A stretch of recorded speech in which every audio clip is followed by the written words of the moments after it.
Layoffs continue to happen, and now they're hitting the big tech companies. Let's dive into it.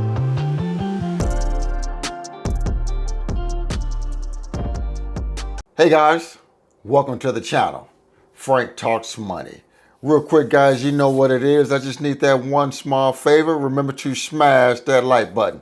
The more likes the video receives, the more the algorithm will share the video with more like-minded people like you and me. Now let's get right to the content. Guys, layoffs continue to happen and layoffs continue to devastate Americans financially.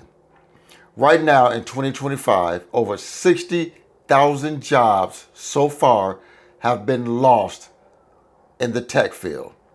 And they have hit the big tech companies, Google, Microsoft, Amazon, just to name a few of the big tech companies.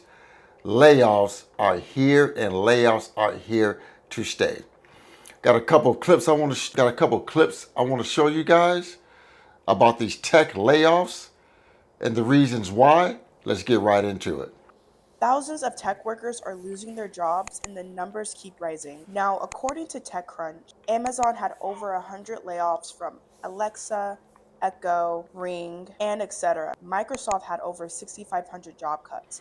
Now guys, Microsoft was interesting. What's interesting with Microsoft is that they said AI is now writing 20 to 30% of their coding. So they don't need physical humans anymore. 20 to 30% of their coding is being written by AI. So AI is literally putting individuals out of work in 2025, and it's only going to get worse. That's 3% of their global staff. Chegg laid off around 248 of its employees. Now that's around 22% of their workforce. Match Group, including Henge and Tender, laid off around 325 of their employees, and that's roughly around 13% of their workforce. And CrowdStrike laid off around 500 of their employees, and that's around 5% of their workforce. These tech players are making huge structural changes. And throughout the whole year of 2025, there has been over 50,000 tech layoffs, and it's only May. So you might be wondering, what is driving this? Well, it's not only AI and automation. It's also cost-cutting, slower growth forecasts, and investor pressure. Some of it is about automation, but some of it is also about boosting profits. And while tech keeps evolving, thousands of people are getting left behind. The future of work is here, but it's not totally safe. Do you think tech companies are accountable? Drop your thoughts. And AI, like I said, individuals are going to continue to lose jobs. It's coming, guys. We got to get prepared. We have got to get prepared. We have got to get financially prepared. We have got to get out of some of this debt, and we got to start building some assets because this is only going to get worse. Yeah, guys, it's only going to get worse. It's only going to get worse. I read that Facebook Meta, they're getting more and more into AI, putting more and more money into AI development, which means individuals are going to lose jobs. It's just a matter of time before it really starts getting really bad. It's going to get really bad really soon. So individuals just have to get prepared financially. Got to get prepared financially because this is happening. It's coming. Now let's get to the next clip. I got laid off in December and it's June now, so I'm obviously not doing a good job at finding a new job. Genuinely, every time I apply for any job, it feels like I'm just buying a lottery ticket. Like, it feels more likely to win the lottery right now than to get a job. And I think that says a lot about the systems that we're using for job applications. I know there was a certain time where it would have been really helpful to use like LinkedIn or Indeed or these other websites, but they become so overrun with fake jobs, with fake applicants, with fake employers. It's just an absolute crap show. A lot of people have told me that they'll use these online hiring services like LinkedIn and things of that nature, and they get no callbacks. You know, they have these job listings. No one is calling them back. No one is calling for interviews. But they have these listings, but the companies are laying people off. They're laying people off, but they have all these listings. I'll be honest with you, like my employer, we keep jobs posted all the time when we're not even hiring.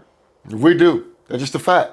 We keep jobs posted when we're not even hiring, because the philosophy is always keep fresh resumes coming in. Always keep fresh resumes coming in. So when we need someone, we got fresh resumes. But we're not always hiring. Especially, management and up. We're not always hiring. But they like to keep fresh resumes coming in case someone gets fired or in case someone's quit.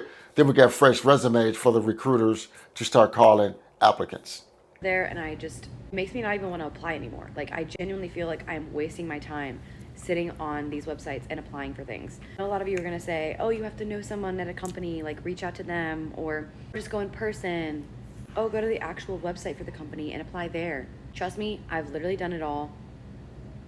At this point, I'm just at a loss, and I'm kind of like, do I even keep applying? Because I feel like I'm giving a little bit of my soul away every single time I apply and hear absolutely nothing back. We need new systems immediately. So yeah, I feel bad for these individuals, guys, because individuals are losing jobs. Jobs put out fake job listings that they're really not hiring for. Because like I said, my job's the same way. We're not always hiring managers. But when we need managers, we want to have fresh resumes coming through the system that the recruiters can start calling on when we call the recruiter up and say, we need a manager here, we need a manager there, we need a general manager here. Just let someone go. Someone just quit, But we're not always hiring. We're not always hiring. And so I can get that frustration with individuals. I understand what individuals are saying. They put in applications. You see a job listing, you apply for it, and nobody's calling. Nobody's calling back. I haven't hired anyone. We just hired a new manager at my location about a month ago. But before we hired that new manager, we hadn't hired any managers in over 6 months. But if you look up my location, it says we're hiring managers. But we just hired a manager, first manager that we hired in 6 months. Because even in the travel stop business, we've slowed down. Gas is high. Our products are high. Our restaurant prices have risen. So people are not spending money. They make drivers, the semi-drivers that come get their gas, their diesel, they're back on the road. People come get their gas, they're back on the road. They're not spending money in the restaurants like that anymore. They're not spending a whole lot of money in the convenience store anymore. People are watching their money everywhere. So yeah, guys, I just want to talk about this real quick, how tech layoffs is starting to hit, and they're coming. Over 60,000 tech jobs have been lost so far in 2025. So guys, remember to like the video, share the video, and most important, please consider subscribing to my YouTube channel, Frank Talks Money. And with that, guys, always remember, financial decisions you make today will impact your financial life tomorrow. Thanks for tuning in. Frank Talks Money. I'm out here.